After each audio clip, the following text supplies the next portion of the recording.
We got a scoring bonanza in week number 8 in the NFL. And the question is, can we do that once again in week number 9? Can we properly identify plays that will have good upside, good meeting expectations? And looking at the slate, I feel okay about it. I think we've got a pretty good read. I feel pretty good about the way the rosters break down.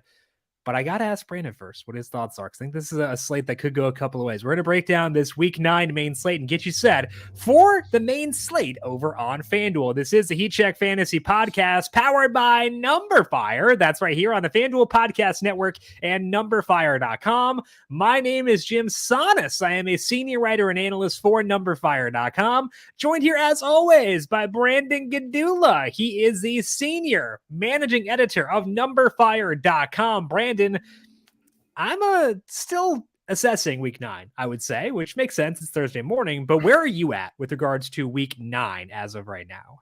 Yeah, I feel good. It's like a baseline where I know, look, like anyone who's listening to the show knows that we end with our player loves. And I feel like it's not hard to find like the main player loves. Yeah. But it's like the others, like who to round out lineups with, which games to prefer. It's not like impossible because we have a few games that just do stand out by themselves, but I think that like what can get lost very easily in this is we have our preferences, but I hate to say it, we have Austin Eckler on the slate. We have Josh Jacobs. We have Dalvin Cook. Josh Jacobs is a friend of ours. He's not in that group. No. But we have guys at high salaries at running back who can score multiple times and put up yardage, and they're not really fitting my default process right now, and that's a bit scary. Jacobs is, but we can talk about that later on. It's not easy to build rosters with him. I will say that as I'm building one now. But I think that my biggest trouble point this week, which is a massive deviation from last week, is running back. Like, unless we get Deion Jackson, in which case, it's easy peasy, lock in ETN, lock in Jackson and kind of feel good about that. But I'm having the biggest issue at running back, so I might need you to talk me through that position specifically. I feel pretty good at receiver, feel good about tight end, which is always frightening, but we'll break things down and get you set. How do you feel good about tight end? They're all bad. I guess because they're all bad, it's not worth exactly. Yeah. I mean, like, I have guys who I think are not terrible, and that's the exception. So the fact that I don't have like the uh-ohs on the slate of like, this guy could torch me if I don't use him, that makes me feel better about it. So tight end and receiver, I don't mind, which is weird. A very big reversal. Quarterback, running back, a bit more dicey. We'll break all that down throughout the podcast for today. But first, a reminder to make sure you are subscribed to the numberFire Daily Fantasy Podcast feed, because Tom Vecchio is now back breaking down NBA DFS every weekday with the Daily ISO. We also have NASCAR for Phoenix coming up either today or tomorrow, depending on my productivity. It'll be tomorrow. Just kidding. Tomorrow. It'll be tomorrow. Today. I'm getting my COVID booster, so I'm not going to have time today. But if I'm awake tomorrow, I'll be getting that out tomorrow to break down Phoenix. We'll have that. Of course, NBA DFS. We got PGA DFS for a couple more before Thanksgiving, and UFC for select events as well. All that right here in the numberFire Daily Fantasy Podcast feed, and our NFL podcasts Monday 10 a.m. and Thursday 10 a.m. all live on the FanDuel YouTube page as well. So subscribe to that or the numberFire Daily Fantasy Podcast feed on your podcast platform of choice. Now is the perfect time to download FanDuel, America's #1 sportsbook, because right now, new customers get a no sweat first bet up to $1,000. That's free bets back if your first bet doesn't win. Try out features like same-game parlays, play your way, and bet on more than just the final score. Wager on everything from touchdowns, total yards, to catches. All on an app that's safe, secure, and super easy to use. And so sign up today for your no-sweat first bet. Make every moment more this season with FanDuel, official sportsbook partner of the NFL. Must be 21 plus and in select states. First online real money wager only. Refund issued as non-withdrawable free bets that expire in 14 days. Restrictions apply. See terms at sportsbook.fanduel.com. Gambling problem? Call 1-800-GAMBLER or visit fanduel.com/RG. In Arizona, 1-800-NEXT-STEP or text next step to 53342. In Connecticut, 1-888-789-7777 or visit ccpg.org/chat. In Indiana, 1-800-9-WIN-IT. In Kansas, 1-800-522-4700 or ksgamblinghelp.com. In Wyoming is also 1-800-522-4700. In Louisiana, 1-877-770-STOP.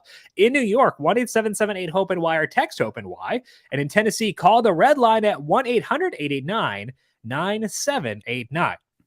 Let's dig into the slate overview here for week number 9 in daily fantasy football. And I think the big thing is, can we get to Josh Allen? That's my big overview of the slate is, can I get there? Because his salary is very high at $9,300. He is very clearly the best quarterback play in the slate, despite a massive spread in his favor. I don't care about that for this week specifically. So can I get to Josh Allen for this week? That is my key question. And right now, I think the answer is I'll have to force it in. Honestly, I think that's kind of where I'm settling in. That would get easier if we didn't have Jonathan Taylor. If he were to sit and we got Deion Jackson, something like that. So my overall thought process for this slate is, can I get to Josh Allen? What is your slate overview for week number 9? It's similar, but it's a little more expansive. It's figuring out where I can't miss. Okay. So we got to look at the top guys at each position. Thankfully, that's not really the case for tight end, which makes it a lot simpler. We don't have Kelsey and Andrews on the slate. No Taysom Hill to drop a 30 burger out of nowhere. Sure. But we have Josh Allen and a few other guys, not many, but some guys with tangible ceilings that if they put up 35, it wouldn't completely shock us. At running back, like I already mentioned, we have Austin Eckler, Josh Jacobs. Jacobs, of course, more appealing to us. But a receiver, that's kind of really where things get dicey in terms of these guys could torch me if I'm not there. Cooper Kupp we'll talk about in a little bit more detail. He's not 100%. I'm a little less worried about his path to destruction for my lineups, but Justin Jefferson, Stephon Diggs, Tyreek Hill, DeAndre Hopkins, we got T. Higgins with no Jamar Chase. These guys could really put up games where I can build around the mid-range running backs and get up to one of them or something. We're going to have some natural savings at tight end, but if I think that 2 or 3 of these guys really put up 25 plus, at a certain point, you can't make up enough points unless you magically hit all of the perfect value plays, which right. If you think you'll do that, that's great, but it's very difficult to do. So it's kind of weirdly balancing Josh Allen and a value, more a mid-range or value receiver, or do I try to take a chance on we like Trevor Lawrence this week to get back up to one of those superstar receivers. So it's going to be a lot of those questions throughout the lineup each and every time I do one. Yeah, it's Josh Allen paired with, can anyone else put up a difference-making number? Yeah. And that's what you were talking about there. And except running back, I think that Josh Jacobs can put up a difference-making number. And I'm not super firm on any of the value plays. Again, we don't know if Deion Jackson will be available. If he is sick, just use him. But below Deontay Foreman, Raheem Mostert is okay. But there's no one. The value running back this week is a lot different than it was last week, and so I think I had to decide. Can I go there, or do I try to make sacrifices elsewhere? Because right now, I don't think I want to spend. If I have a single entry lineup, I don't think I want to go below ETN at 76 at running back, which will probably make it tough to get Josh Allen. But we can talk about that. I can make it work. I'm looking at one right now, but you're getting things a little thin there for sure. So let's dig into the injuries and trades impacting the week 9 main slate. Cooper Kupp missed practice Wednesday with an ankle injury. He suffered it late in week 8, though it sounds like there is optimism he will play. We'll talk about this offense in this game overall later, but does Kupp missing practice on Wednesday alter your view of him and the offense entering this week? Yeah, it makes me lower on the look. If you're going to play Cooper Kupp, I guess you could say it's for the, I'm going to say the F word. We're going to say floor. But it's also he's one of the few guys who just has a floor and a ceiling when he's fully healthy. I think the chances that he reaches a true ceiling game when he's not 100% go way down. And so at his salary, we're not getting any sort of like relief because he's not 100%. So I'm lower on him, but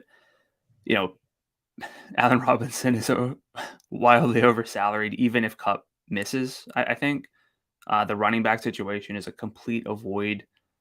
Like I could have talked about Cam Akers practicing Thursday here, but there's no point. Why would I talk about it? Who cares? Like maybe like Tyler Higbee gets a bump, and we got to consider him a bit more at 61. That's probably the Ram that the only Ram that I would really roster this week. What's his dust per route run? Sorry, yards per route run. Oh, sorry, misspoke there on Higbee. But yeah, I'm off that train. I've given up. And like you're talking about, can this guy burn me with Kupp? The odds that he burns you for not using him go down when he's banged up, which is the case right now, and it just makes me feel better about potentially avoiding him this week. Jonathan Taylor missed practice Wednesday due to an ankle injury he aggravated on Sunday. The team also traded Nyheim Hines on Tuesday, so they did also trade for Zach Moss. I want to make that note because that does add some extra uncertainty to the equation, potentially. But if JT sits, are we going 100% Deion Jackson against the Patriots? And if JT plays, how high can you be on him after getting confirmation that he's still playing super banged up? Yeah, that's the hard part with Taylor. He's been on the list of like, I can't wait to buy back in. And the salary's been getting lower and lower, and then it just like plummeted. And for anyone who didn't listen to the Monday recap show, we just sort of posed the question, like, imagine in September if Deontay Foreman at 73 is like a huge underdog was over Jonathan Taylor, like versus Jonathan Taylor at 68 was like a legitimate question. Yeah. I don't know how you feel great about Taylor. It's nice that the salary's down. Yeah. If he was still at 8,000, it'd just be a complete write-off. Sure. The trade helps. Yes. Of Hines, because someone's got to get that third down work, but it probably is just going to be Jackson if Taylor's not fully healthy. So I'll say JT's like a differentiation piece. I can't even call him a game stack piece because he's playing the Patriots, so it's not going to be a game that we're stacking. So if I want to get different, I could see it. I'm probably not going to play lineups that way. Yeah. But without him, Deion is probably about 80 to 100%. Yeah. Yeah, and the two games without Taylor this year, one of which Hines did start. In those two games, though, Jackson, 91 yards and 121 yards. He had 10 targets in that second game. Obviously, you know that, everyone. Like, you remember that, but I want to remind you that his workload from a DFS perspective, where we want pass catchers, even on a half PPR site, it was awesome. So, do you get points for, like, receiving yards and stuff? I'll check. Can we do we have a contact that we can reach out to see if you do? I can't remember. Do receiving yards count? Do you get do you get 0.5 points for every time a guy catches the ball? Like, better question is 0.5 bigger than 0? I'm not a math guy, but curious. Yeah, Deion Jackson salary in FanDuel $5,000. If we get him with no JT, so I had, I think, 89% Pollard last week. I would be higher than that, I think, on Jackson if we were to get him without JT. Especially because we need it. We had a few other options last week with like Correct. 4 minutes 64. We don't really have that this week. Exactly. Mike Williams will sit this week for the Chargers, and Keenan Allen missed practice Wednesday with his hamstring injury. They say he's day-to-day, but he sounds like he's going to sit. If you're day-to-day for like months, you're still day-to-day. Yeah. How long are these days, Brandon Staley? How long are these days? If I knew enough, I'd say he's on a different planet, but I don't know which days are longer than Earth days. But I don't know either. I was trying to figure it out, but I didn't. Again, not a math guy or a science guy. What am I? They did get Josh Palmer and Donald Parham back at practice at least, but we'll talk about the Chargers in the bookmakers section. Allen Lazard returned to practice Wednesday after missing last week with a shoulder injury. Aaron Rodgers also practiced Wednesday with his thumb injury, which I think is noteworthy. Christian Watson did not practice. We'll talk about them in the bookmakers section. The Lions traded TJ Hawkinson to the Vikings on Tuesday. We'll talk about the Lions without Hawkinson in the bookmakers section, but the Vikings now have Hawkinson, and he could play a bit on Sunday against Washington. So how does adding Hawkinson into the fold impact your view of Justin Jefferson, Adam Thielen, and Dalvin Cook in this offense? So long-term, it's going to elevate the offense when you have just another playmaker. I can't imagine he plays a lot, especially being a tight end. That's got to be hard to adapt to. Maybe some slot routes. But my biggest fear is that he has like some red zone packages scripted up, and that lowers the touchdown equity for his teammates. So overall, I think this week it's a negative, even if he ends up playing like 40% of the snaps or something.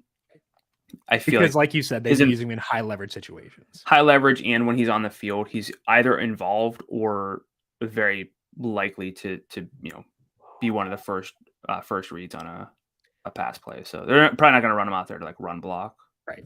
So. We've talked about Thielen the past couple of weeks. I think that this allows me to just kind of disregard him, which is nice. Not that I didn't mind using him. I thought it was fine. But I also don't mind disregarding him. So I think I'd lower him because of the stuff you mentioned. He's banged up. He's old. Like, and you can't play like this, but this just feels like they get down on the 10 and they bring out TJ Hawkinson, and like there's extra attention to Justin Jefferson and Hawkinson, and then Adam Thielen's just wide open in the back of the end zone for two of the easiest touchdowns I could ever think of. So yeah. I sometimes I get those flash forwards in my head. Usually when it's whenever a game goes to halftime or like end of the first quarter, and it's like 3-0. Yeah. I feel like Adam Thielen, like second touchdown overlay is coming soon. Yep, exactly. So slight downgrade to Thielen. I think Jefferson's still fine. I'm not using Hawkinson. Doesn't impact me on Dalv as of right now. The Dolphins acquired Jeff Wilson from the 49ers on Tuesday, but they also traded Chase Edmonds. It sounds like Wilson will be active this week. He should know Mike McDaniel's offense. So does adding Wilson in the fold alter your view of Raheem Mostert at $6,500? It would more if Mostert wasn't 65. Yeah.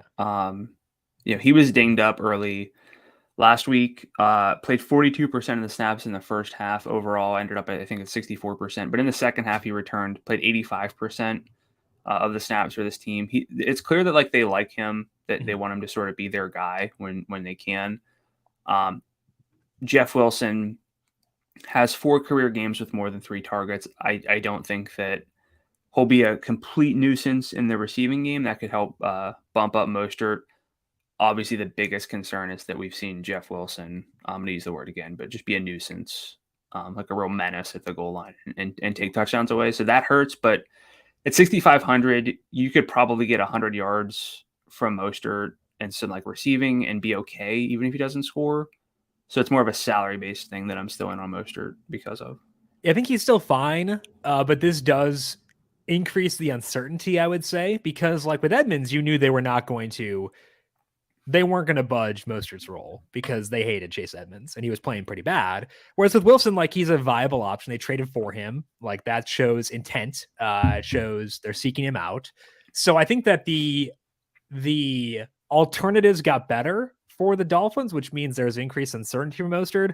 So I think that he's fine at 65. I will very likely have him in my player pool unless some report comes out Sunday that Wilson will be like a hyper involved guy. But Mostert's still okay, but not a priority for me at 65. Darren Waller was limited in practice Wednesday with his hamstring injury. He seemed close to returning last week, but ultimately sat. We'll talk about the Raiders and the Jags in the bookmaker section. The Bears acquired Chase Claypool at the trade deadline on Tuesday. It's not yet known if he'll be active this week, but we'll talk about them in the trend section. Cordero Patterson was designated to return from IR from the Falcons. It's unclear if he'll play this week, but it does make it a possibility that he'll be out there. He looked pretty good. And some videos that I saw. We'll talk about them in the bookmaker section. Chubbard. What? He also said that people were DMing him about their fantasy teams, but not DMing him to ask how he's doing.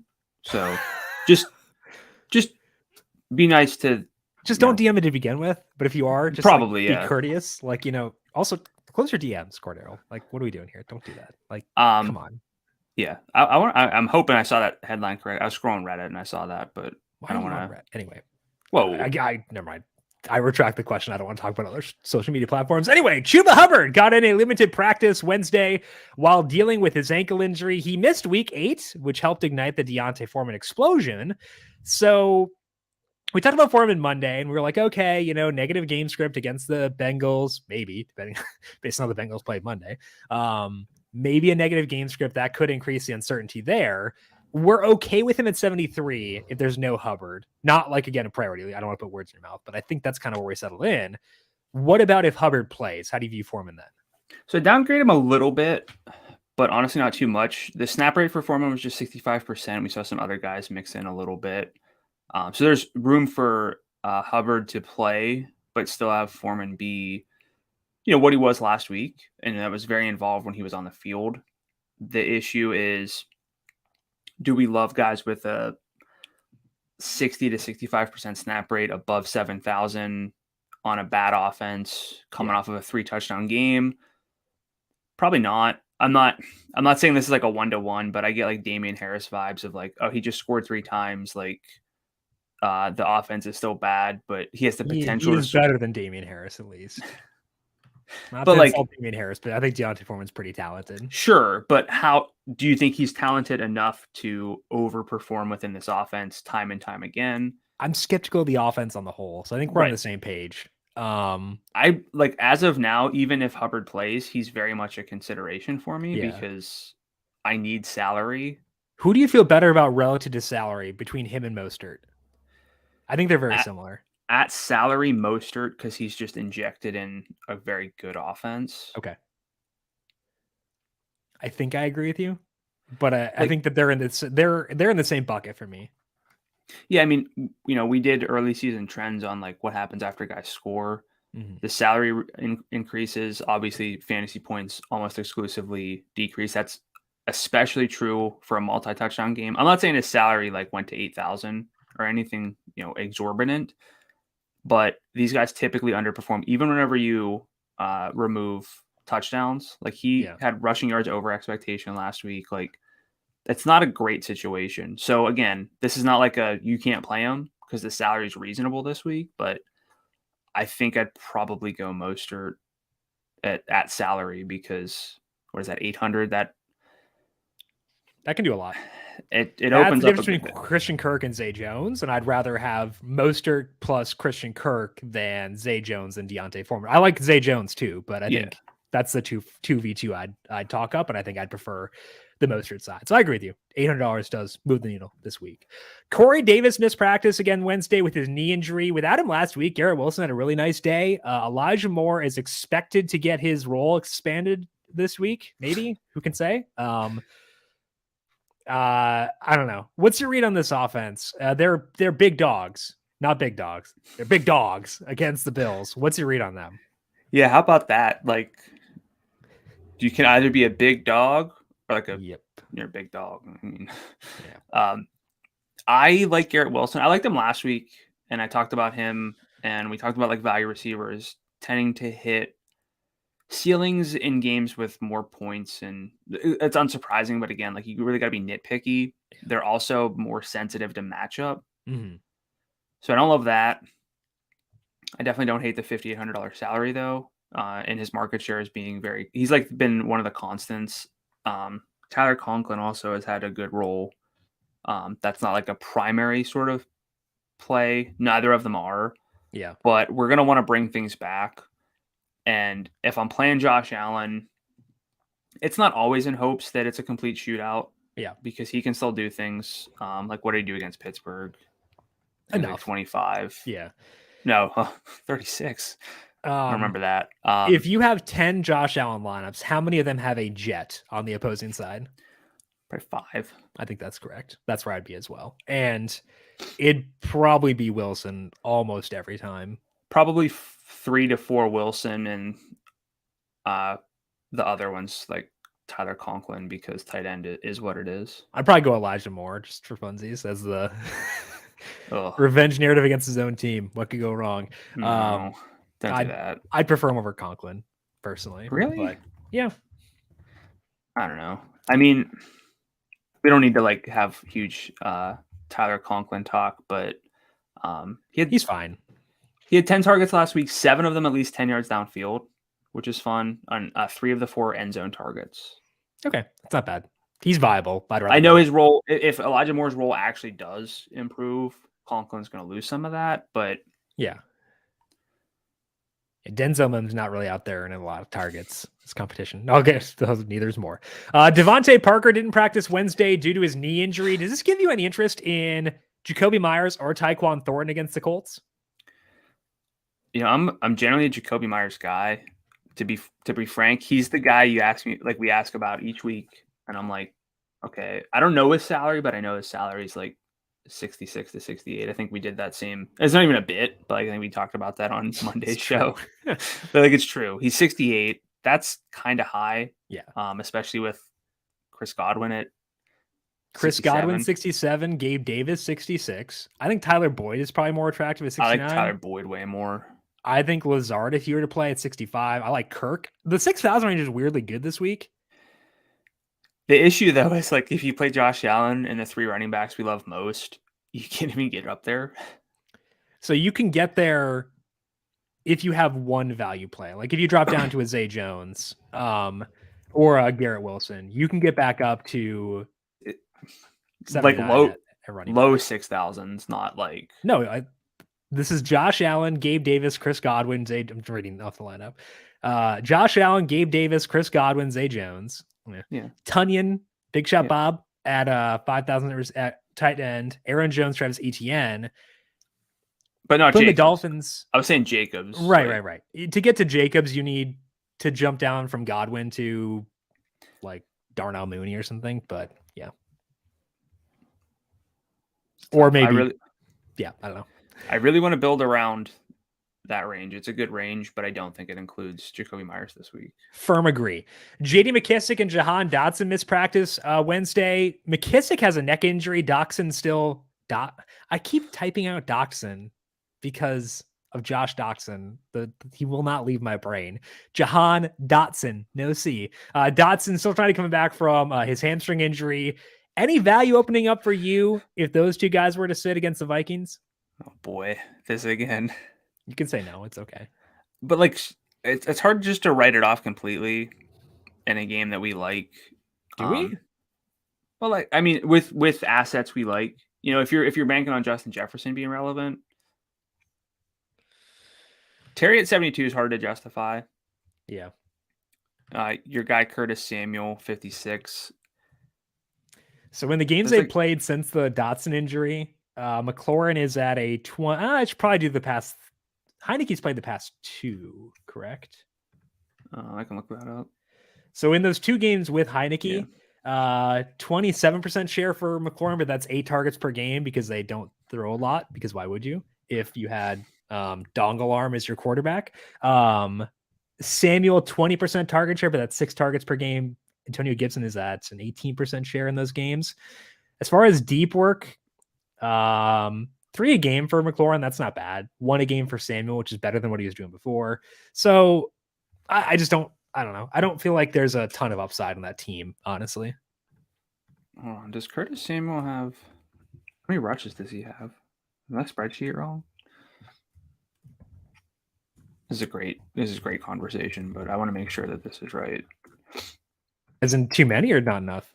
Curtis Samuel, he's had 5. Yeah, he's had 9. He's had 9 the past 2 games. 2 games, yeah. I wanted to make sure because he was coming up at 4.5 for me in that span. But interesting. At 56, when we need some savings, intriguing. So, like, if you look at his receiving yardage upside, he hasn't broken 80. I don't have all these combined, but he's added 26 and 29 rushing yards the past 2 games. He has a rushing attempt inside the red zone in 2 straight. Maybe I do like Curtis Samuel.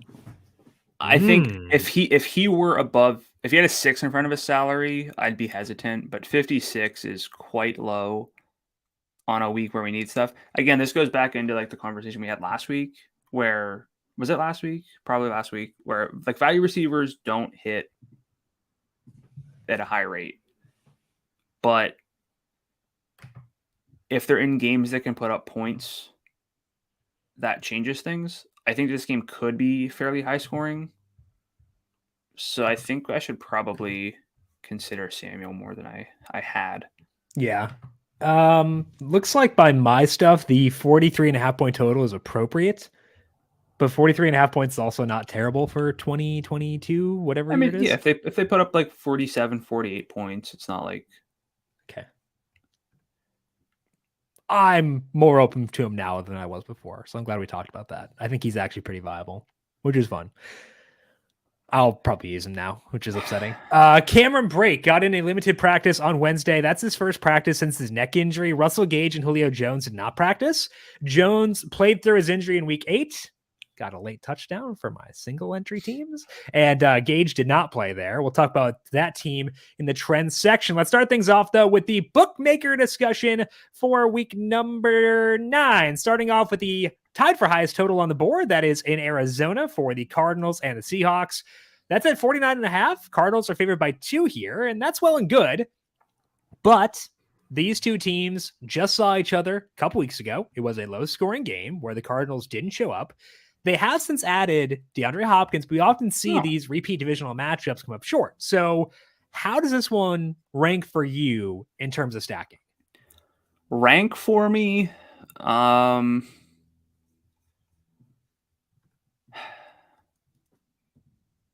if I take like the entire game environment into account, this might still, because it's basically this game. We're going to talk Packers Lions next, and then we're going to talk Chargers Falcons. And that's basically the big 3.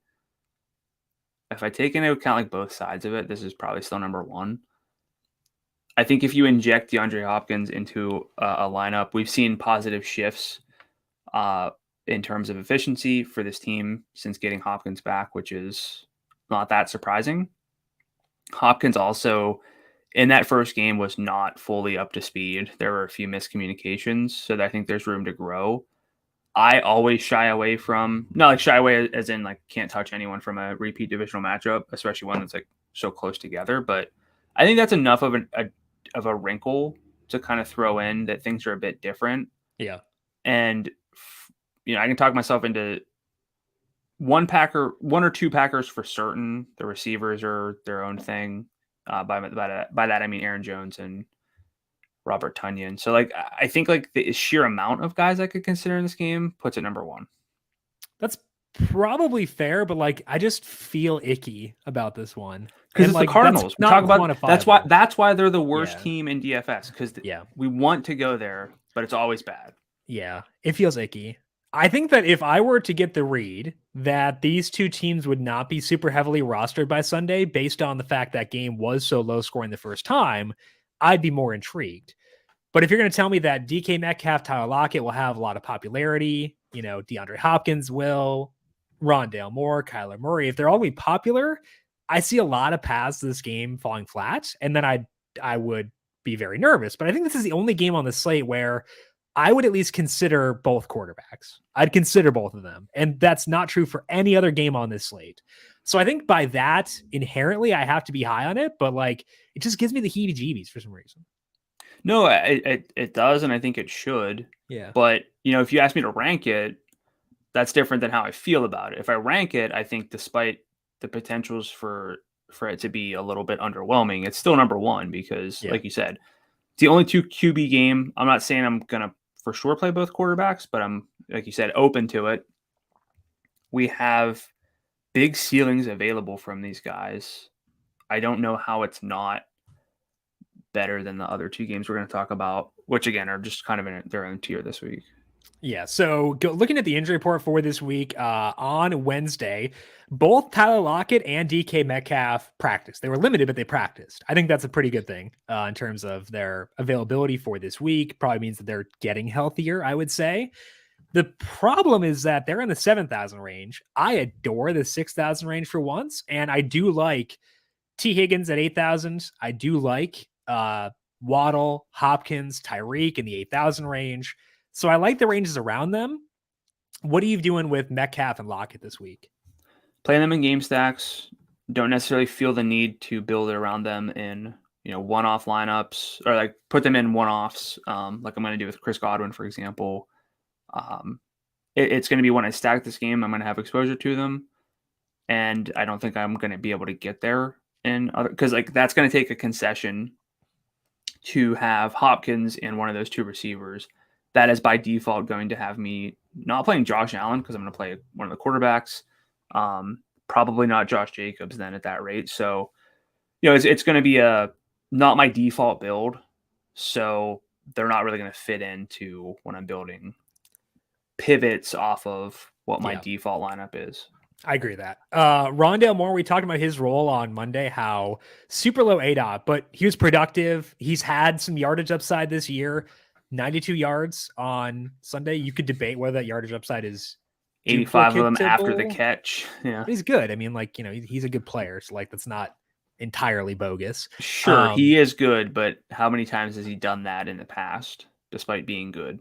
I mean, he's played 5+ whatever many games he played last year. It's not like, we have a huge sample on him. I feel like he's 59. I think if I got the read he'd be popular, I would run away and hide. But I'm not really getting that read as of right now because we have other guys right above him who are attractive. So like, I think that Moore will be a rotational piece for me as a value play. He won't be the top guy there because I do like Zay Jones more. Maybe I'll talk myself into more Curtis Samuel as well.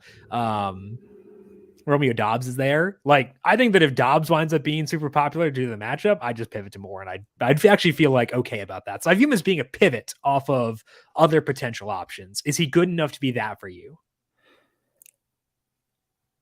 I think just in game stacks. Okay. And again, I don't know if I'm going to have if I have Rondale Moore in a lineup, I don't think it's because I'm pairing him with Tyler Lockett and DK Metcalf unless I go out of my way to put that mini stack in. Yeah. So it's hard for me to envision over 10 or 20 lineups that I do that. If I was playing 150, 200 lineups, I would force more of those, but I think it's more of a roster construction constriction situation. Okay. Kyler and Geno, where do they rank for you among non-Josh Allen quarterbacks? Kyler might be number 2. Okay. We've seen him play better with DeAndre Hopkins back, which is not surprising. Still rushing. He's got 30 yards or more in both of those games. Spoiler alert, he's one of my loves this week. Geno, he's probably... So if I have Allen 1, Murray 2, at salary, Trevor Lawrence is probably number 3. I don't disagree. Where are you with like Tua and Burrow versus Geno? Like who's in the conversation for you after? If those are your same 3, I don't know if Murray's your number 2. I don't think I'll use Burrow this week. 85 without Jamar Chase is tough. So probably not there.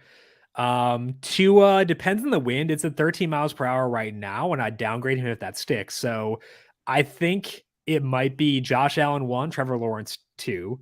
Okay. And then inhale, potentially Kyler and Geno 3, 4. It's probably close to it. I'd love to sit here and say like I'll play a lot of Justin Fields, but I don't think I can do that with confidence on Thursday with the win being what it is. I'd rather play Trevor Lawrence. Might not matter for Justin Fields. That's true, but yeah. It's I think I am higher on this game than I thought I was, but do I want to be higher on it? No. Let's move now to the Packers at the Lions. Packers 3.5-point road favorites against the Lions. Total in that game is 49.5. The Lions defense is a train wreck, but you could almost say the exact same thing about the Packers offense. Of course, no TJ Hawkinson, which means we could consider potentially some undersalary guys on the Lions side. What's your overall view of this game? Yeah, overall, should be fun. Probably will be a bit gross because Green Bay, I think, found something against the Bills, and that was just to run the ball and be even slower than they have been. They've historically, since I started keeping pace stats, like they've been horrendous, which is the complete opposite of what you want to do if you think you have a good quarterback and a good offense. You want more plays. I think that they know they don't, though. So that's an issue. Love Aaron Jones this week. Historically, I've been low on Aaron Jones. No longer the case this week, especially in this matchup, and especially with the being committed to the run, and the fact that he had a better role than AJ Dillon when they committed to the run is very telling. I think Romeo Dobbs is very much in play. Even if we get Lazard back, I don't think it's going to matter too much. He's just sort of been involved over the past, I think, 4 or 5 games. He's been at 87% of the routes and all of those. So I don't think he's really that sensitive to Lazard coming back. It's such a good matchup that I don't want to talk myself out of it. And we have big shot Bob Tunyon as well at 5,000. Probably the best tight end play of the slate at salary. Very close to it. So we got 3 guys I feel good about. Yeah, expanding on Jones, the past 2 weeks, 28 and 30 adjusted opportunities. Those are both his highs. What's an adjusted opportunity? It's a carry plus 2 times their target total, because carries or targets are worth twice as much as a carry on FanDuel, a half PPR site. Again, receiving yards do count. So I think that Jones is he's probably number 2 for me behind ETN as far as the best running back plays considering salary of the week. So they're the 2 guys I'm playing. And then it's like, do I have to go down to Mostert or can I get up to Jacobs? That's more the question. Yep. So I think that's how I know that those are my top 2. Firm agree on that as well. With Dobbs, he's fine. I think that he is trappy if he gets popular. And I think that I will say that phrase more this week than any other week, because a lot of the people who could potentially be chalk have multiple paths to destruction, to being bad. And that's a situation where I'm willing to pivot. So like Deontay Foreman, willing to pivot if he gets popular. Romeo Dobbs, Robert Tunyon to an extent, willing to pivot if he gets popular. I think that's how I'm viewing that. Will you use Aaron Rodgers? Because I looked at initial roster rate projections on Wednesday, and he was in double digits. Oh, wow. Yeah.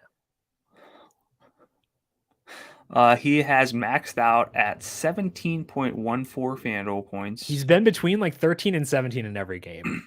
I don't want that. He had 4.7 in the opener, but yeah. Oh boy. 11.8 to the 17.1 in those 7 games since then. Do you think he has a path to 30 right now? No. I don't get that sentiment whenever the team is like, okay, you have the option of trying to compete with the Bills, which no team really, aside from a select few, should, like the Dolphins. Yeah, sure. Should really consider trying to compete with the Bills. But if your default is muck it up, let's just try to get as few plays as possible. They were down 17 for a lot of the second half, and they're just we're good. They knew they only needed 7 more points to cover, so we got time. Geniuses. So committing to the run early, that would be its own thing, but staying committed to the run down that much and not hurrying is problematic. I mean, Rodgers, the positive is he's got multiple touchdowns in all but 2 games, but hasn't topped 255 in terms of yardage. Doesn't run. I don't really see the case for it. He's quite likely to have his best game of the year so far this week. But his best game could be 25 points. And if that's your max, what about Lazard? I don't think it's a lock he plays by any means. And if he doesn't play, it would increase my sentiment towards Dobbs just because they have no one else to bench him for. So if he doesn't play, I'd increase my view of Dobbs and be less willing to pivot if he's popular. But what if Lazard plays? How will you view him at $6,500? Probably over salaried at 65 for me. I think it's a little bit higher than that. What's that? I think I'm a little bit higher than that. Well, over salaried for me. However, this is a game that I'm going to want to stack with mini stacks. I think Amon-Ra St. Brown is quite undersalaried. I agree. So if I just combine the two and say I could play Lazard at 6,000 and Amon-Ra at 76, that'd be the same total salary. I would do that. So you don't really want to quote unquote waste salary by thinking of it that way. Whenever you could take the value, if you like St. Brown, which I think we all should this week. Spoiler alert. I agree. But you also want to be able to tie these guys together so that their ceilings can match.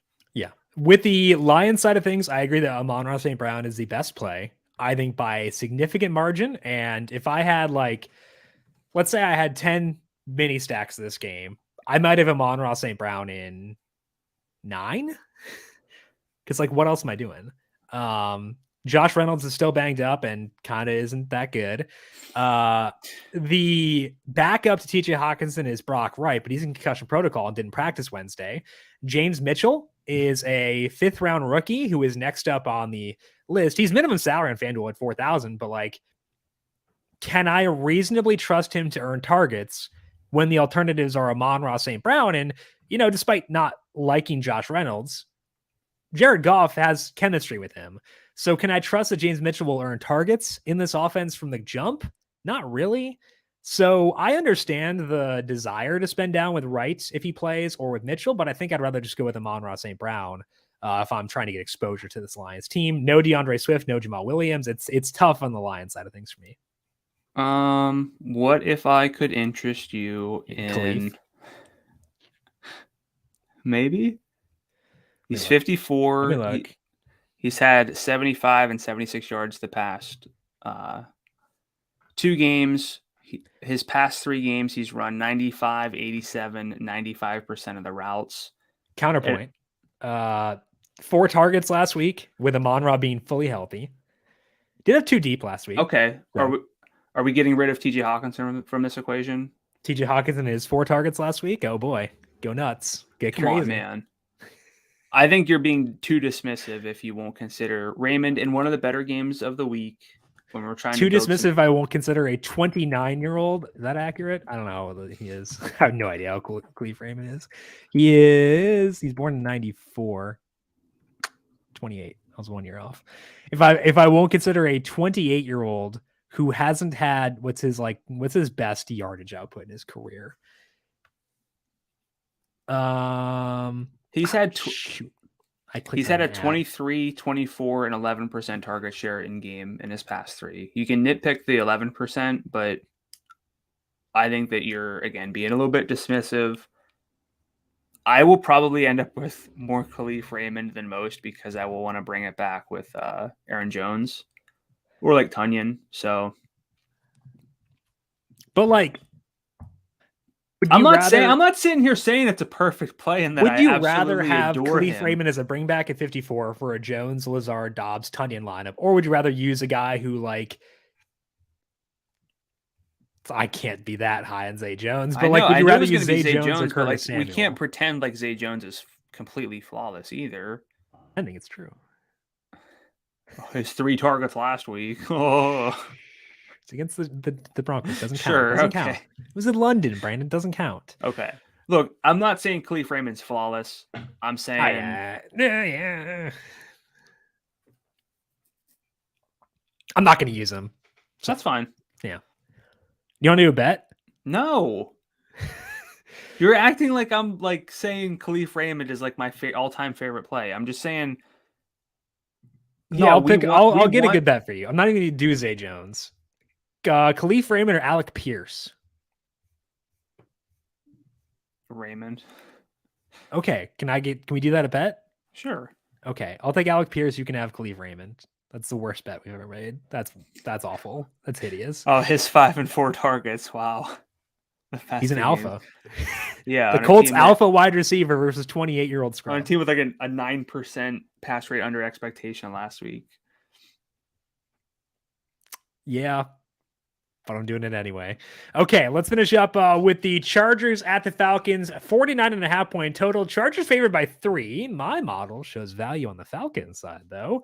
There's no Mike Williams here. I think likely no Keenan Allen, but the Falcons are a headache on offense. So how are you viewing this game?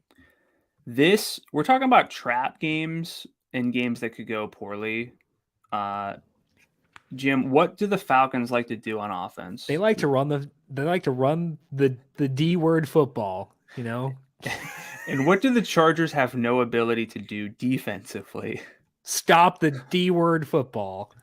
So this is somewhat similar to like when we talked about the Browns and Ravens, where it was like, the total's nice, but there are reasons to think that there aren't a ton of plays that, there could be a lot of run plays, keep the clock moving. I think this is probably that game. I would like Justin Herbert if he had at least one of his receivers healthy. I don't care if Keenan Allen plays at this point. He is still not 100% this far removed from everything. So, like, I'll use Gerald Everett. Sure. I guess maybe this just says, oh, Austin Eckler is going to see as much work as he can handle. And maybe everyone's listening to this being like, you guys are dummies if you don't like build around Austin Eckler. Guess what? We are dummies sometimes.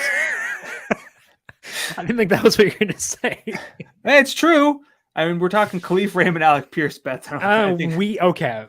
You're right. Yeah. I was going to say, we are not talking Khalif Raymond. Don't put that on me. But yeah. So, right.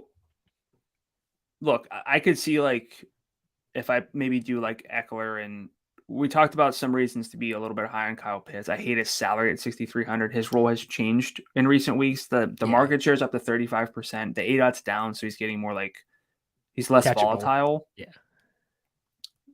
Still don't love the he is the prototype. Salary. He is like the prototype of if he's popular, hard pass. Sure. Yeah. If he's not, count me in. Like if everyone goes to Robert Tonyan this week and no one wants to go to Pitts, I think that Pitts actually is a legitimately good play because there is a path to the Chargers getting ahead and forcing Marcus Mariota to throw 15 times instead of 12.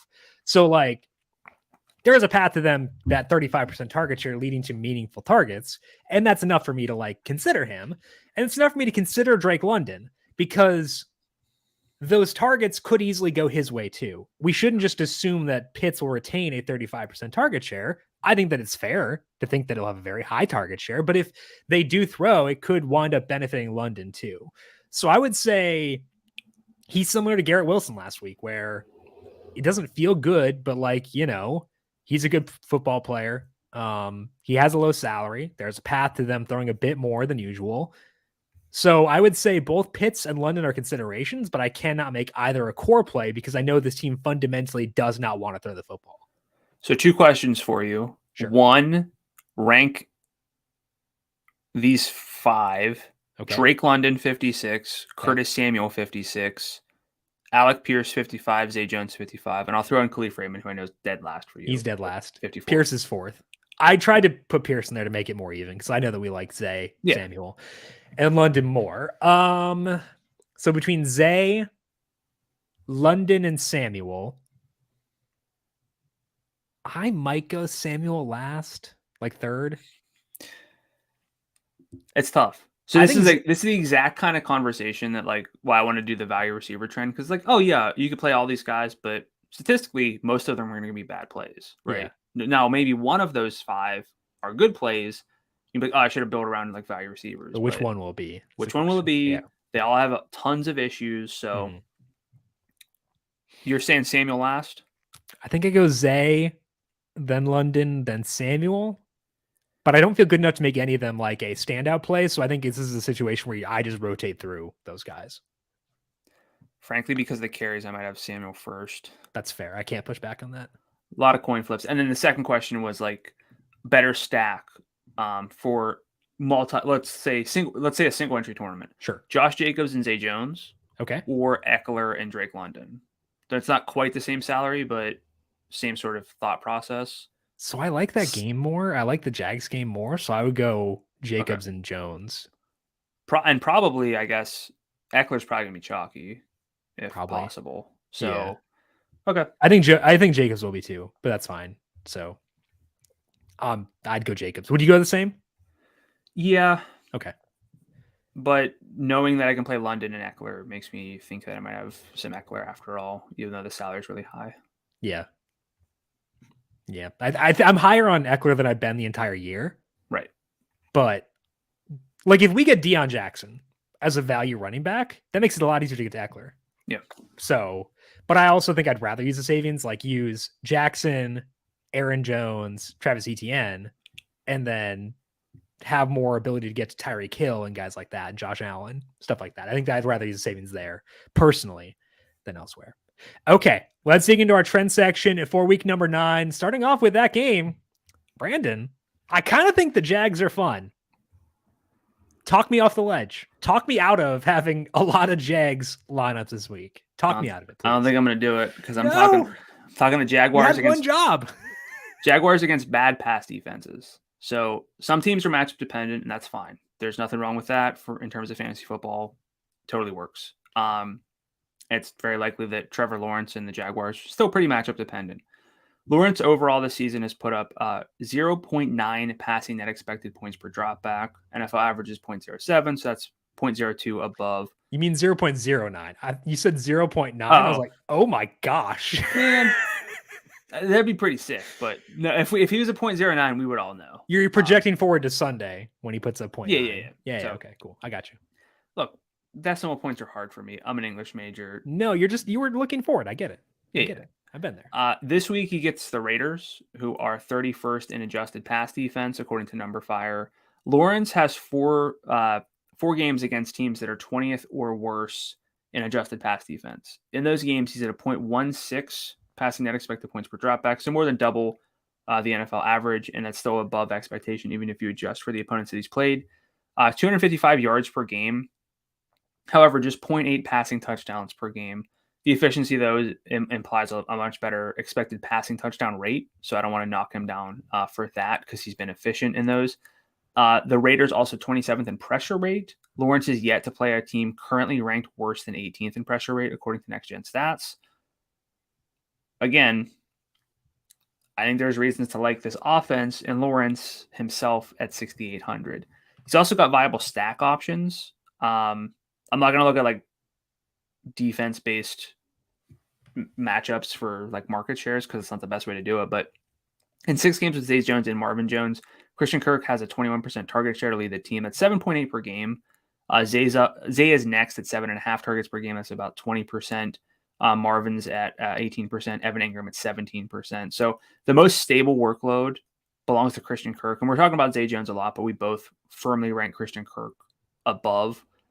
We loved Christian. It feels like years ago that Christian Kirk was like erupting, but his market share has been stable, and now he's finally in a good matchup. So I think Christian Kirk is a great play at his salary. Zay Jones, though, has at least a 97% route rate in 3 straight, which is very appealing. Marv's role is declining currently. Evan Ingram is viable too. The Raiders are last in adjusted FanDuel points per target allowed to tight ends, according to my numbers. Again, it's not a huge threat of ceilings at tight end this week. Of course, we love Travis Etienne. He's possibly the best play at running back, if not second best, behind Aaron Jones. He was an instant write down for us on Monday. So I guess my main concern really isn't like, should we like the Jags? Because I think we should. The salaries are all appropriate. Even Etienne, his salary being the highest, is very appropriate, if not he's the most undersalaried. Like it's I guess the biggest question is like, can we trust the Raiders as well to keep this game fun, or are they going to get trounced and ruin things? So they're favored. I know, but like, can we trust? They shouldn't be based on my numbers, but they are favored. So like, I think that helps quite a bit, and I think the question with like the Jags is like, is the letdown potential big enough for us to pivot away from them? And I don't think it is. I honestly think they're fine, which is like concerning. And also like, people aren't going to use Trevor Lawrence. Like he's going to be on 3% of rosters, probably. Who cares? But I think that like, we have like this, I keep saying like, we have this negative highlight bias in our brains. We had Evan Silva on our betting podcast a couple years ago. He talked about that with regards to why you should bet Lamar Jackson win MVP one year, and then he won MVP. We have this negative highlight bias in our brains where we see bad plays and we assume that person is a bad player. I don't think that's the case with Trevor Lawrence. I think he's a good football player who makes bad plays. And you put him in a matchup against Vegas, and as you showed, he can be good in good matchups. So I think that Lawrence is pretty good. If I don't use Josh Allen in a single entry lineup, it probably gonna be Lawrence, to be fully honest. And like, if I use Lawrence, I can stack him with both Etienne and Christian Kirk and feel really good about that. And if I use Lawrence, it allows me to use Josh Jacobs without like being dumb elsewhere. So I actually feel okay being high in the Jags. I'm not that nervous about it, honestly. So I think we're okay to be high on them, honestly. I think the real key is the 3 games we talked about in the bookmaker section, which is basically the 3 best games of the week. They all have issues. They're all flawed, yeah. We talk about this too with quarterback. It's like you're betting, if you're taking a value quarterback, you're betting against the true unmatchable ceiling games of the studs. That is a fear with Josh Allen, not so much with Burrow without Jamar Chase. It's still there with Kyler because I think that there's reasons to like him with Hopkins, but also we know that they just played and it wasn't great. Just played Seattle, I should clarify there. Tua has it, but even in the best possible matchup, he had 382 and 3, and that was 29 FanDuel points because the rushing is just not super game changing. So he needs like 4 touchdowns and 400 yards really to like destroy us like he did back in against Baltimore. So it's kind of like if you consider Kyler and Tua as like half fears and Allen is 1, it's like 2 kind of guys that you really got to worry about. So I think Lawrence is much more viable on this slate than on most. Other thing is, my numbers like this game a lot. I have projected offensive efficiency for both individual teams and full games. The top projected game this week of any game is Chiefs Titans. That's because of the Chiefs.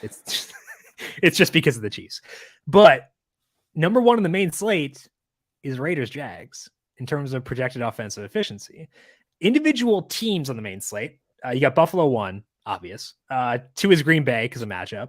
3 is Miami. Makes sense. Talk about that game in a second. Number 4 is Jacksonville. 5 is the Chargers. No downgrade for Keenan in that yet, I would say, because I want to leave open the chance he plays. 6 is the Raiders. So both these teams top 6 on the main slate in projected offensive efficiency. I kind of think it's a good game to stack, and I'm probably going to be too high in this game. We'll see how it goes. We'll see. Okay, my first trend is talking about the Bears offense, which kind of might be getting better. One game with like a middling total this week is that one. That's the Dolphins and the Bears. We know the Dolphins offense. The question is whether they'll get pushed and whether we can stack this game. That comes down to the Bears offense, which has been getting better of late. Across the first 4 games, the Bears passing offense underperformed expectations on early downs in a massive way. Expectations here meaning compared to the team they were facing based on matchup. Their best showing was underperforming expectations by 0.15 net expected points per dropback. Awful stuff. Here are the 4 games since then. They were at plus 0.18. They were at negative 0.31, so that's a dud. Plus 0.02 and plus 0.09. So they've overperformed expectations in 3 of the past 4 games. In those games, the Bears have scored 22 or more points 3 times, and their opponents have scored at least 29 twice. Average total in those games is 48.75, and that's with a 19-point clunker in the mix. So they've been a lot more shootout friendly of late. They have still been running a lot. Their early down first half pass rate is 46.5%, which is low, but that is up from 38.1% the first 4 weeks. As a result, Justin Fields averaging 23 pass attempts per game. That's not a huge number, but it's better than it was. Darnell Mooney, 60.8 receiving yards per game in this stretch. He had 94 the game before that as well. I'm not counting that because it's not part of this trend, but if you were to cherry pick, you could make that number better. I don't want to do that. So it does seem like Mooney has a path to yardage upside, which is, to me at least, surprising. I do think Mooney's getting enough volume to be in play at 61. I don't want to touch the backfield, but I think Mooney's at least interesting. I think that Fields is a consideration. So is this getting too high in the Bears offense and their ability to make this game fun? Do you think this game is a pivot as a potential game stack, or what's your view of this one? I think it's more about making this game more viable for the Dolphins, sure, and not fearing as much that it's going to be a complete like time suck of a game. In that sample, I have the Bears at a pass rate over expectation of minus 16.3%. That ranks them 30th in that split, but they are 12th in pace. I think Justin Fields is in the consideration set, but I don't know. Look, we want rushing quarterbacks, but we want rushing quarterbacks who have like average or better passing and then the rushing. Yeah. He doesn't have the average or better passing. Like you still need yardage is so passing yards are that's such a low point total that like you need a lot of them, or you need multiple touchdowns. So I don't really know what his like true three passing touchdown upside is. It seems almost like zero. So even if he gets his 100 yards on the ground, doesn't score, like that's a cap ceiling. So I don't know if I'm there with Fields ultimately. I see the case for it in a true shootout, but I think what we're getting at, and I'm supporting this, even though it doesn't maybe sound like it, is that it's a better environment for the Dolphins side than I would have thought initially. Yeah, I think that's where I'm at too. If the wind does stay at 13 miles per hour, I will downgrade it because full respect to Tua, what he's done this year. He's been awesome. And I like Tua a lot coming out of the draft. So it's been fun to watch him play well. I do have concerns about his arm strength in a game with wind. And I think that's an okay concern to have personally. So if the wind stays up, I'll downgrade them. But for right now, I think that this, like, if I'm looking like as a game that could be less obvious for game stacks that I might want to turn to pivot away from the ones with flaws, this would probably be number 2 behind Jags Raiders for me. Oh yeah, if that's the question, that's where I am with this one. But then we're getting into, like, it's a 10-game slate with the 3 that are in the bookmaker section. Jags Raiders, this is like number 5. I don't know if we have to dig down that far to might be getting a little too cute. I think I would dig down there because I have such big concerns about the top 3. If I think that roster rates will be concentrated on those 3, I think I'd rather pivot. And I think these would be the first 2 games I pivot to personally. Like, I could see a lineup where I just fade those games and go with Lawrence at quarterback, a mini stack here and stuff like that. Yeah, we're going to be really high on I know, but I'm okay with that. Raiders, I'm fine with that personally. Let's burn together. Let's move to your second trend and talk about the Bengals, because we talked about them on Monday as potentially being viable here against Carolina, but then they dropped a deuce. So what are you seeing with them with no Jamar Chase in the fold? Yeah. Don't know how long Chase will be out exactly. He's not going to go to IR, but look, we talk about this a lot. Whenever you take a star player off the field, or at least a very relevant player, yeah, it might open up volume, but it's going to decrease efficiency, especially for someone like Chase. And we're not film guys, but I've seen enough film to know that teams are more worried about Jamar Chase than T. Higgins. You're saying that Jamar Chase is good. And I was like, yes, I agree. I've seen the film. Trust me, guys. Jamar Chase is okay. This guy's got some talent. I don't mean to break any news to you, but Jamar Chase is okay. Good football player.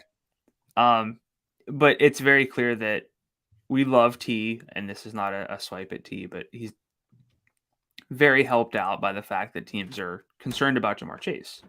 T, though, it was like his touchdown on Monday night was like Cortland Sutton-esque, where he's like, look, I'll go do it if I have to. Like, if this is what it takes, I'm going to do it, because he has that ability. So it's not like a knock on T, but we got to downgrade expectations. Joe Burrow's passing net expected points per dropback on Monday night was a minus 0.16 against not a threatening pass defense necessarily.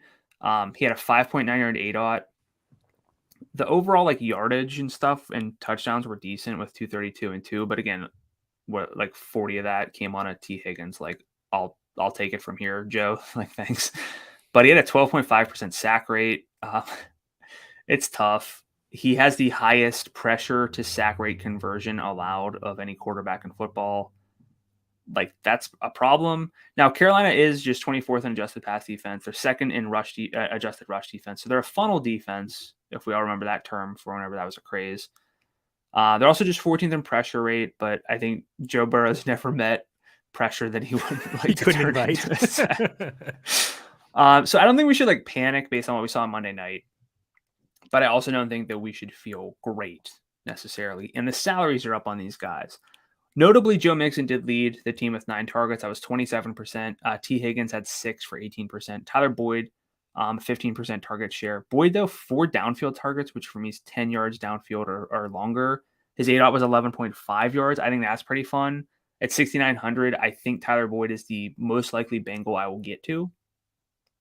T, 8,000. He still has that path to putting up enough points that we should have been there, but I don't necessarily know that it's a priority. Joe Mixon, good role still, but at a certain point, like, he continues to underperform with his opportunities. He's at a minus 0.42 rushing yards over expectation per carry, success rate of 36%. If I loved this game, had no issues with it, I'd like Joe Mixon still. But at 81, I don't know if he's going to be in my top 5 or 6, so probably not going to get there personally. So this could be one of those where we, like you said, the Evan Silva thing, fade the highlights, fade the public sentiment of the short week. They didn't look great. They come out, Joe Burrow puts up 4 touchdowns and 400 yards. I think he could do it. Tyler Boyd's still a good football player. T. Higgins is great. Joe Mixon can do stuff out of the backfield. But personally, I don't think I'm there as a priority. I think this is one offense too many for me to really build around this week. Yeah, I think for me too. And I think that part of it is because we talked about this a couple weeks ago where the Bengals offense was really bad in the games where T. Higgins left early due to injury.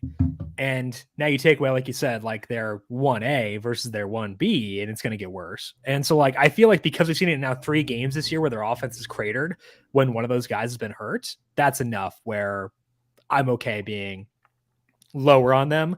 With Mixon, like it's tough because like you said, the workload's good. Like I have a sheet that I tweet out each week that is like each running back's workload and their most relevant sample. Mixon, because I use conditional formatting because I'm not a monster, is green in opportunities per game. He is kind of light red in yards per game, 80.8 yards per game from scrimmage. That's nuts how bad that is. 38.2% red zone share is fine. I love the targets last week, but he's not doing anything with them. Like they're not Breece Hall targets. They're not Austin Eckler targets. They're not creative as much. No. So I want to like Mixon at 81, but I had to talk myself into him. And I don't honestly, where I have guys like ETN, Jones, others, I don't want to talk myself into anyone. So like, I think I'd rather just keep a tight core than expand to a guy like Mixon. I think that Boyd is good, but like Chris Godwin or Tyler Boyd for you. Godwin. Okay. I agree. Amon-Ra St. Brown or Tyler Boyd. Amon-Ra, baby. Gabe Davis or Tyler Boyd. Boyd. I think that could go either way. I think the other ones I feel pretty definitively in. I prefer Godwin and Amon-Ra. That one is depends on the contest I'm playing. If you're in if you're in a cash game, you go Boyd 10 times out of 10. Yes. If you are in any tournament that has a top heavy payout structure, give me Gabe the Babe. Yes. I agree with that. Okay, let's finish up here the trend discussion and talk about the Bucs and Rams and their offenses because preseason this game would have looked fun. Now it looks awful. Yeah, they put this one on an island basically at 4:25. They thought this was the can't miss game. They gave us double barrel middle fingers. You know what? I deserve it. It's fair. I get it. It looks bad. Both these offenses stink, but they're underwhelming in different ways. The Bucs are still efficient in early downs. Like they're still good in early downs. After adjusting for opponents, they rank 8th in adjusted early down efficiency. They're 6th passing and have basically abandoned the rush. Although Todd Bowles said they kind of want to reestablish it, which should you when you're as bad as you are? They've had 233 early down passes the past 6 games versus 85 rushes. So a 73% pass rate overall on early downs. So they're good in early downs, but hideous on late downs. Their opponent adjusted success rate on late downs ranks 28th ahead of Carolina, Houston, Denver, and New England. They bad. It could mean they're due for regression, or they could just suck. That's very possible. The Rams are the exact opposite. 30th in early down efficiency ahead of just the Texans and Patriots. The Patriots are bad in both, but they're 3rd on late downs behind just the Raiders and Bills. Why are the Raiders good? Don't know. Great question. Their 3rd down catalyst, Cooper Kupp, should play, but he's now banged up. I'm having a hard time getting jazzed about anybody on the Rams, including Kupp. But the Bucs I can be more into. As mentioned, they're throwing at a high rate. They're still decently efficient. Their passing offense is ranked 10th in early down efficiency. They're 18th in late down success rate. Or sorry, the Rams defense, I should say. So it's not like a matchup we have to fear necessarily. They're fine, but they're not what we need to fear. The obvious piece here is the one we highlighted on Monday, Chris Godwin. Salary is 67. 23% target share since returning, 10.4 targets per game. Not getting a ton of high leverage work, but he's shown yardage upside via the volume. Mike Evans, 21% target share with 53% of the deep work. He's also a bit more likely to avoid Jalen Ramsey, given how often Ramsey lines up in the slot. But the salary for Evans higher at 77. With Leonard Fournette, I don't know. You can figure out Lenny for me. I don't know. He's had 100 plus yards in scrimmage 3 times, but he's been under 75 in all the others. Boomer bust, and like the boom is not that great. His red zone role is also taking a hit this year, so I'm likely to be low on Fournette, whether that burns me or not. But what's your read on? I think we just dislike the Rams. So what's your read on the Bucs in this game? Yeah, it's tough. I was trying to dig into the matchup situation exactly, due to like who's going to avoid Jalen Ramsey. Pro Football Focus expects that Godwin will see the most of Ramsey, despite the fact that Ramsey's been in the slot on just 26% of his pre-snap routes. That's a bit of a concern, but look, we love Mike Evans, and we historically have loved Mike Evans on this podcast, but he's like fancy Gabe Davis or something. Well, if he gets shadowed, he's done. Like, he's done. Yeah. But that's why I'm comforted by the fact that Ramsey's more likely to be on Godwin. Yeah. So, I mean, it's possible Godwin's a trap. I do think that the volume. Yeah. I don't worry too much about Godwin, honestly. I think the salary's low enough where I think even if Ramsey's there, who cares? Like, I think it's fine. The volume at salary is just hard to ignore. Evans, I don't think I'll get there at, would you say 77? It's pretty high, yeah. That's high, like at that rate.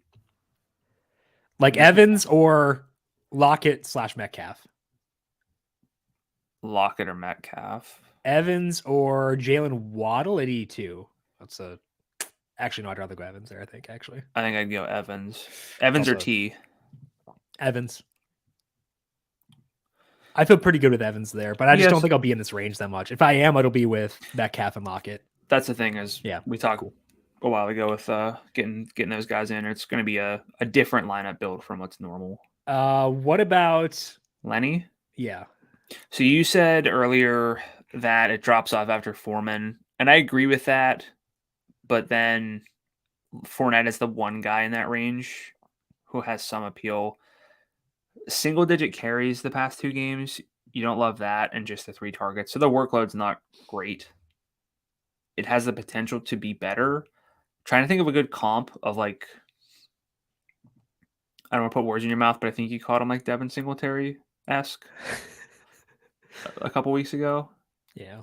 It's not that different. It's a bit better than that. His ceiling is better, but it's kind of hollow. Yeah. Yeah. So he would be game stacks only, and I'm not going to stack this game. So yeah, I think that's probably, I need to cut off somewhere, and I think I'm okay cutting off with him.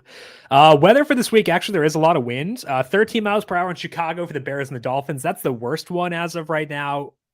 I would check back on that because, again, I think it does kind of matter with Tua. Wind speed's 11 miles per hour in Jacksonville for the Jags and the Raiders. That's high enough to be of note, not high enough to be concerning yet, but check back on that. 12 miles per hour for my Alec Pierce shares in New England for Patriots and Colts. We're not actually using anybody there outside of maybe Deion. You know where there's no wind?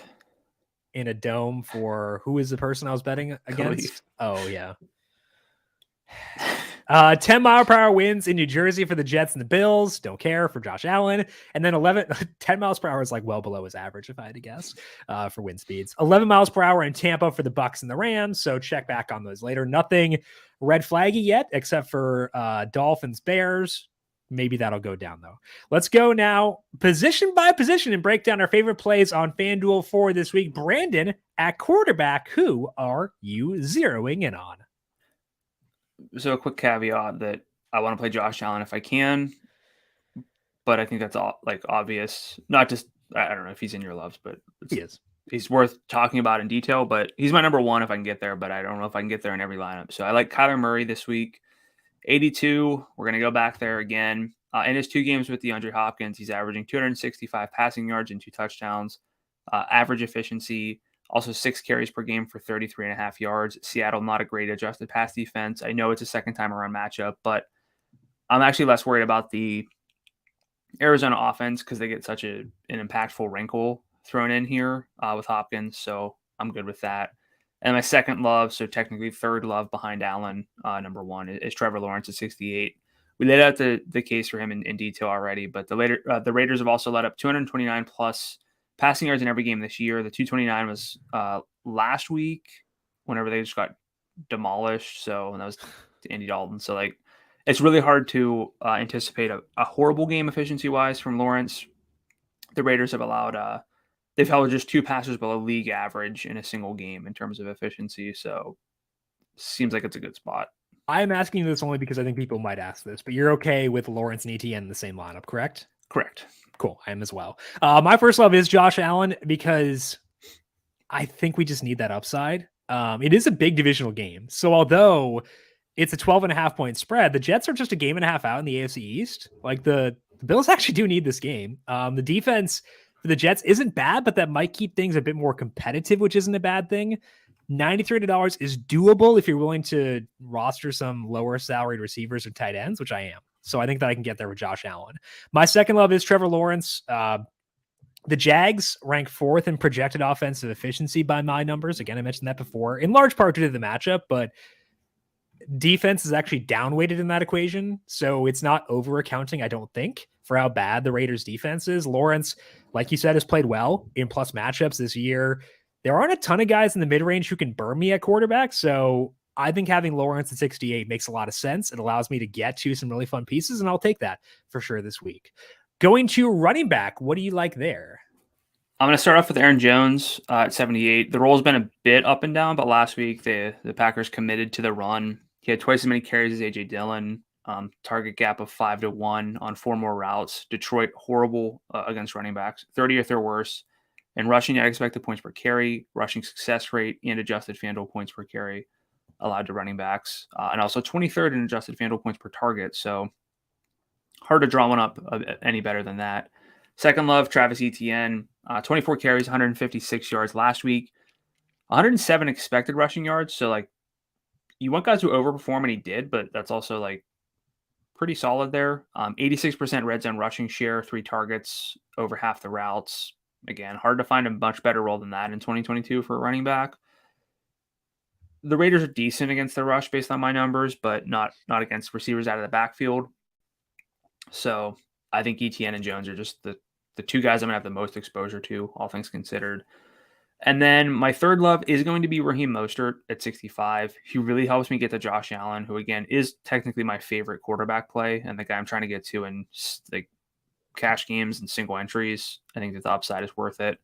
It's easy to overlook him based on the down game last week, but 42% first half snap rate because he got dinged up, but ended up playing 85% of the snaps in the second half. No Chase Edmonds. Jeff Wilson he has not historically been a receiving back. So there might be some goal line concerns, but I think that also kind of helps Mostert be more cemented in getting some extra targets. Yeah, I think that Mostert is fine. Like I said, I think these and that, we have Aaron Jones and Travis Etienne as being like the firm plays. Mostert's kind of like with the rest, like he's right there. And I think that's enough at 65 to be viable. He's like collateral to get to Josh Allen. Yeah, exactly. And I would also say that if Deion Jackson, we get him without Jonathan Taylor, just go nuts, go crazy there. The only difference we had, I have Aaron Jones and ETN in mind as well. I have Josh Jacobs here. I wanted to talk about him a bit more and why I like him. He's the most attractive exposure to this game on the Raiders side. He's averaging 118.3 yards per game this season. That includes the entire year. He's had 150 plus yards 3 separate times. Bananas upside. The Jags ranked 21st against the run by my numbers. So Jacobs at 88. That's kind of the fun thing about Lawrence is you can get to Jacobs, ETN, Aaron Jones, and still not spend below 63 at receiver. That makes Lawrence really fun. So I want to get to Jacobs and just stack the daylights out of that game and probably regret it, but what could go wrong? So that's where I'm looking again. Deion Jackson, the other guy to consider at running back. If we get him without Taylor, he would be the number 1 love for me, even above ETN. Otherwise, ETN for sure. Receiver, what you looking at there? Again, there's a lot of guys who can burn us, but I think Amon-Ra St. Brown is a great place to start lineups at 7,100. Returned to good usage with 10 targets, which was 28%. Just 69 yards, which is nice, but maybe not super nice on 10 targets. But 2 downfield targets, 26% weighted target share, 95% of the routes. The Lions definitely seem hesitant to give DeAndre Swift a lot of work right now. That should be good for St. Brown's usage. Also, no TJ Hawkinson. I feel like the upside for Amon-Ra St. Brown is not fully accounted for at this salary. He has not scored since his second game. No Hawkinson might mean that he's a bit more involved in the red zone. I just think that he can erupt at 7,100, and I want to be there. Mm-hmm. Second love, Chris Godwin. He was an instant write-down for us on Monday's show at 67. He's got double-digit targets in 4 of his past 5 games. In 4 games in which he and Mike Evans played at least 50% of the snaps, Godwin actually leads with a 26% target share and 11.5 targets per game, 3.3 downfield targets per game, 1.3 in the red zone. You can look at the market shares, but this team is pretty pass heavy, and I think that matters too. It's just sort of a pick and choose based on the team. Third love, I've lowered this a bit throughout the show, but Romeo Doubs at 6,100. It's such a good matchup. The Lions are allowing 2.05 yards per route run to opposing receivers, which is like a good number for a individual receiver. That's kind of wild. Dobbs, 88% of the routes last week. He's been involved week after week. I don't think he's that sensitive to the potential return of Allen Lazard. I think I'd probably need to figure out the 56-ish range, and Curtis Samuel, Drake London, and Zay Jones definitely on the cusp. Yeah, I think that I think Dobbs is fine. Just he makes me really nervous. I have Godwin in my loves as well. I think that he is someone I just need to get to. 6-7, 10.4 targets per game. If I think that I don't typically have a receiver as one of the first players I put in for a cash game. He'll probably be one of the first guys I plug in for our head-to-head on Sunday, just because I think the production or the usage is too good with the way they're playing football right now, being as pass heavy as they are, to pass up Chris Godwin. My second love is a guy we have not discussed much, but it's Josh Palmer. He's been super disappointing so far this year, but I'm not sure if you can disappoint against Atlanta. If there's no Mike Will, there's no Keenan, there's no AJ Terrell, most likely, no Hayward. So for 62, he might test this theory, but I don't think he can be that bad. So I do like Josh Palmer at 62 as being an option. I prefer Christian Kirk by a wide margin, but I can't get to Kirk in every lineup. So I might have both. I think that Palmer is someone we have not discussed enough. And I think he's in play this week. My third love is Zay Jones. I prefer Kirk if I can get there, but if I need a salary saver, I think Zay is my favorite option. He's had double-digit targets twice so far this year. He has a 21% target share across his 7 games. He has a 26% share inside the red zone, but has just 1 touchdown so far. I think there is some positive regression potentially coming. So if I can't get to Kirk, I think Kirk is better for my Lawrence stacks because I can get there.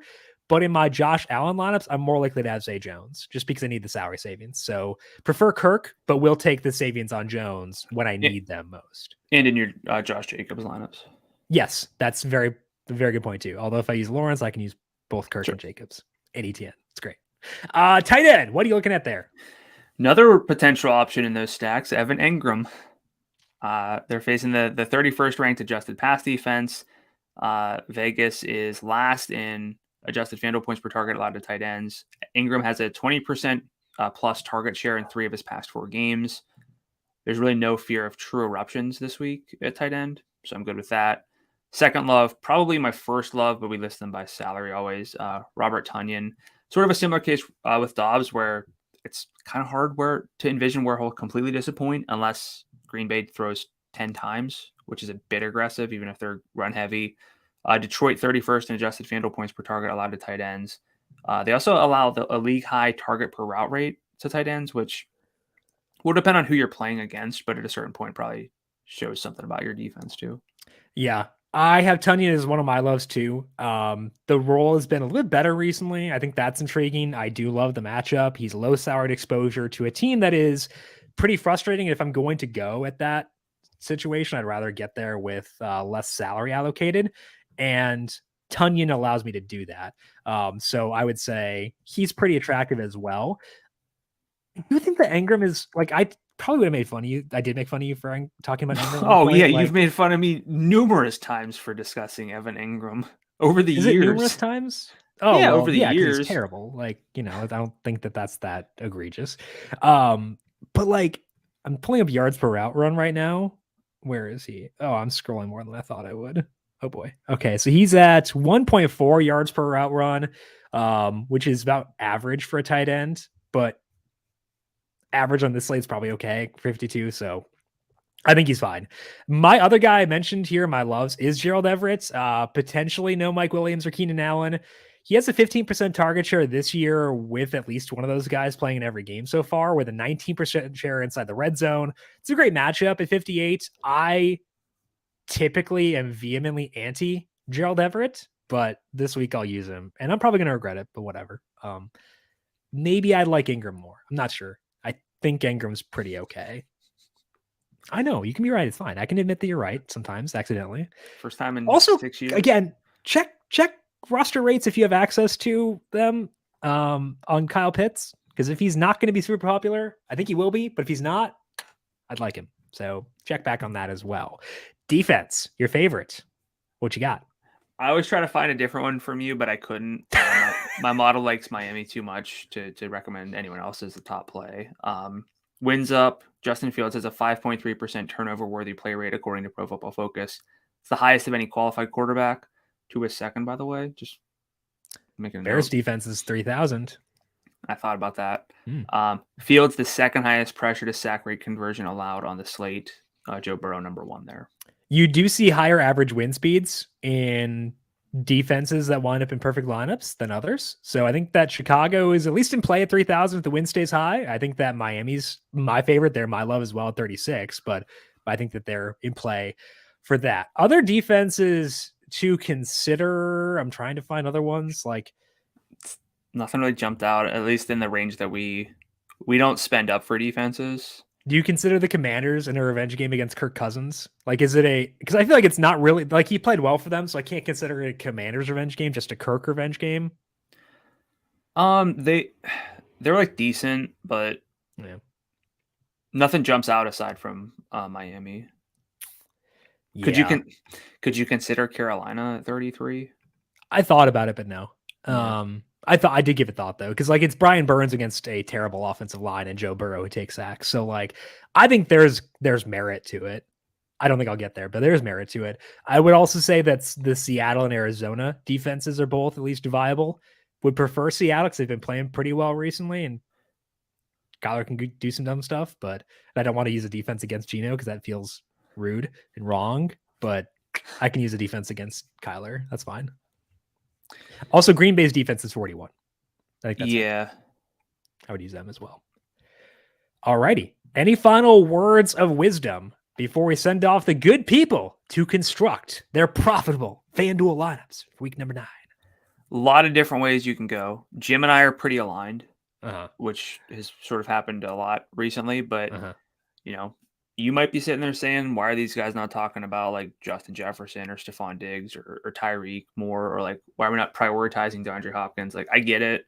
It's just not the way that we're viewing the slate, but if that's how you see it, all the power to you. And I will get to them if I can use Deion Jackson. Yeah, so that was the thing that popped into my head too. JT, rest up. We'll talk to you week 10 or whatever, just get that ankle healthy, bud. We want the best for you, and we want you to rest. So I think that's a key thing for this week. That's all we got here for the Week 9 preview show. Our recap show will be live on the FanDuel YouTube page, 10 a.m. Eastern on Monday, and also up on the numberFire Daily Fantasy Podcast feed after that. So get that wherever you get your podcasts. Hit subscribe, and if you like what you hear, leave us a rating and review as well. Brandon, if people have questions for you on Twitter, where can they find you there? I'm on Twitter at Gadula13, GDULA13. And I am on Twitter at Jim Sannes, JIMSANNES. You can also follow the FanDuel Podcast Network at FanDuel Podcasts. Big thank you to everyone for tuning in for today. Good luck to you with your DFS lineups for week number 9. We'll talk to you once again on Monday to wrap it all up. This has been the Heat Check Fantasy Podcast powered by numberFire.